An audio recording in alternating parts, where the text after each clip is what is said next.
Hi friends, I hope you all are studying well.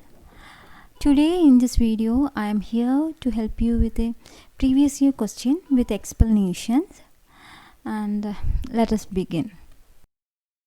The act which introduced the concept of separate electorates for Muslims was option A Charter Act of 1853, option B Government of India Act of 1858, option C Indian Councils Act of 1909, option D Government of India Act of 1919. The act which introduced the concept of separate electorates for Muslims was option C Indian Councils Act of 1909. So the correct answer option C Indian Councils Act of 1909. To solve this question, we need to read the first chapter from Lakshmikant, that is historical background. In that, Indian Councils Act of 1909 is given and we have to read that concept. Indian Council Act of 1909 is also known as Morley-Minto reforms, that is Lord Morley and Lord Minto combinations. Lord Morley was the Secretary of State for India and Lord Minto was the Viceroy of India. The features of this act were as follows. 1. It considerably increased the size of the legislative councils, both central and provincial. The number of members in the Central Legislative Council was raised from 16 to 60. The number of members in the Provincial Legislative Council was not uniform. As we know, in legislative councils, we have Central Legislative Councils as well as Provincial Legislative Councils.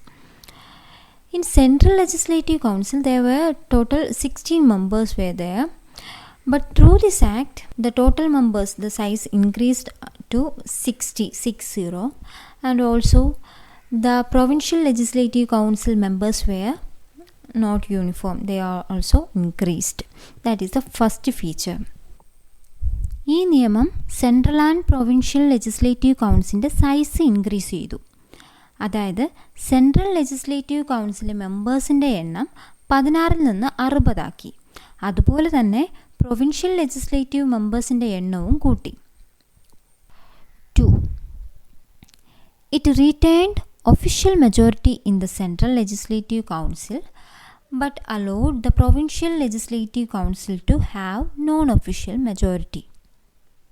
ഈ നിയമത്തിലൂടെ central legislative കൗൺസിലിൻ്റെ official majority British government നിലനിർത്തി.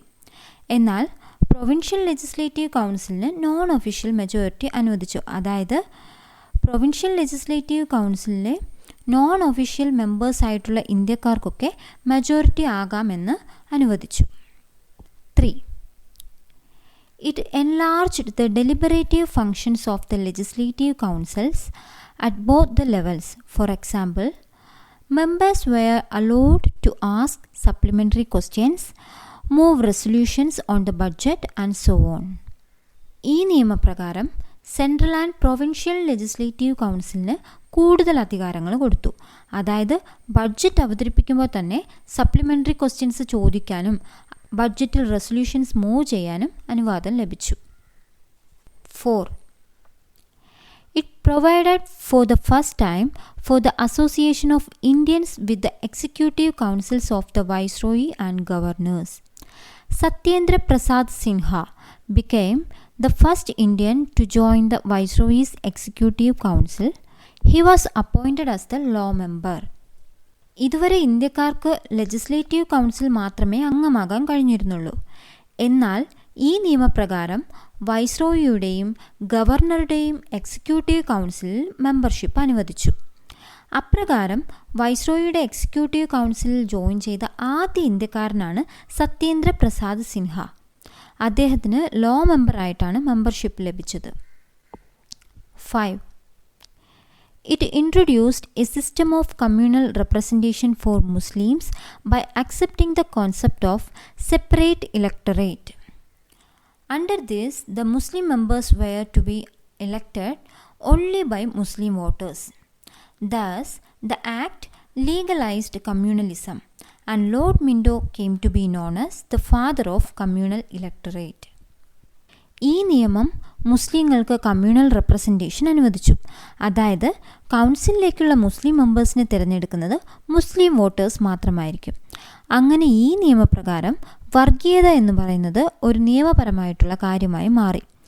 അതുകൊണ്ട് അന്നത്തെ വൈസ്രോയിയായ മിൻഡോയെ father of communal electorate എന്ന പേരിൽ അറിയപ്പെട്ടു. 6. It also provided for the separate representation of presidency corporations, chambers of commerce, universities and samindas. ഈ നിയമപ്രകാരം presidency corporations, chambers of commerce, universities and സമീന്ദാസിനും ഒരു സെപ്പറേറ്റ് റെപ്രസെൻറ്റേഷൻ നൽകി. അവസാനത്തെ സവിശേഷത ഇതുപോലെ തന്നെ സ്പെഷ്യൽ റെപ്രസെൻറ്റേഷൻ അനുവദിക്കുന്നുണ്ട്. കുറച്ച് കാര്യങ്ങൾക്ക് യൂണിവേഴ്സിറ്റീസ്, സമീന്ദാസ്, ചേംബേഴ്സ് ഓഫ് കൊമേഴ്സ്, അങ്ങനെ കുറച്ച് കാര്യങ്ങൾക്ക് സ്പെഷ്യൽ റെപ്രസെൻറ്റേഷൻസ് അനുവദിച്ചു. ഇത്രയാണ് ഇതിനകത്തുള്ളത്. ഈ വീഡിയോ ഇഷ്ടപ്പെട്ടെങ്കിൽ എല്ലാവരും ലൈക്ക് ചെയ്യണം, ഷെയർ ചെയ്യണം, സബ്സ്ക്രൈബ് ചെയ്യണം. താങ്ക്